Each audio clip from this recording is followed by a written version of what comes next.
शीशे की शराब। शुरुआत। एक पुरानी बस्ती के कोने में एक पुरानी हवेली थी जिसे लोग शैतान की हवेली कहकर बुलाते थे। आज तक कोई भी उस हवेली के आसपास नहीं आता था, क्योंकि वहां आने वाले सभी लोग कभी वापस नहीं आए थे। हर रात एक अजीब सी आवाज सुनाई देती थी, जैसे किसी ने जिंदगी की मदद के लिए आवाज दी हो, पर कोई सुनने वाला ना हो। एक रात एक लड़की नेहा अपने दोस्तों के साथ डरे डरे उस हवेली की तरफ चल रही थी। उसने सुना था कि अगर वो इस हवेली के अंदर देखेगी तो उसका भटकती रूह से सामना होगा, लेकिन नेहा को हर चीज का सामना करना था। सीन एक। जब नेहा और उसके दोस्त हवेली के अंदर पहुंचे तो अंधेरा उनके आसपास जैसे उन्हें घेरत से घेरा हुआ था। रोशनी की एक पतली सी लकीर उनके साथ चल रही थी, जैसे किसी ने उन्हें जलती हुई रात की रोशनी देने का वादा किया हो। यह सब बहुत अजीब लग रहा है, नेहा ने कहा।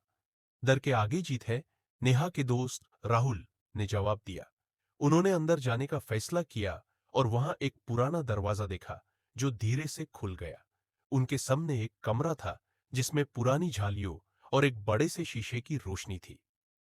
Scene to. नेहा की नजर सीधा शीशे पर गई। आंखों का छाप था, और जैसे ही वो शीशे को देखती थी उससे अपने अंदर कुछ अजीब महसूस होता था। अचानक शीशे की अंदर की दुनिया बदलने लगी। वहां एक लंबी सी साया दिखाई देने लगा, और फिर वो साया जिंदगी की तरह बदलने लगा। उसने नेहा को देखा और जोरदार आवाज में कहा, तुम्हें यहां रुकने की कोई वजह नहीं है। नेहा घबरा गई। ये क्या हो रहा है? Scene three. राहुल और नेहा की आंखों के सामने वो शीशा थोड़ा और बदल गया। अंदर की रूह थोड़ी और ज्यादा साफ दिखाई देने लगी। उन्होंने देखा कि शीशे के अंदर एक औरत खड़ी थी जो पुरानी कपड़े पहने हुए थी। उसकी आंखों में कुछ अजीब था, जैसे वो उन्हें देख रही हो, पर उन्हें देखकर कोई भी चीज उससे गुजर नहीं सकती थी।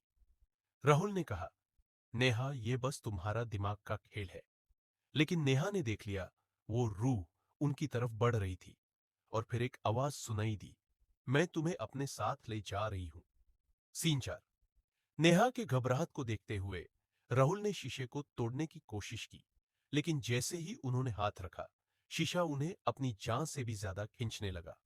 अचानक एक भयंकर चीख सुनाई देने लगी। नेहा ने देखा, वो रूह राहुल के पास आ गई थी। नेहा के चेहरे पे कोई रंग नहीं था। वो रूह राहुल के हाथ को अपनी पुरानी ठंडी और जोरदार चाप से पकड़ती है। राहुल का चेहरा पले हो गया था और वो जोर से चीख मारते हुए शीशे में गिर गया। सीन पांच। क्लाइमैक्स।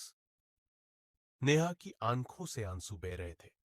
वो अपने दोस्त को बचाने की कोशिश कर रही थी, पर वो रूह राहुल को अपने साथ अपनी दुनिया में खींच रही थी। फिर नेहा को समझ आया कि इस हवेली में रूहें कभी शांति नहीं पा सकती।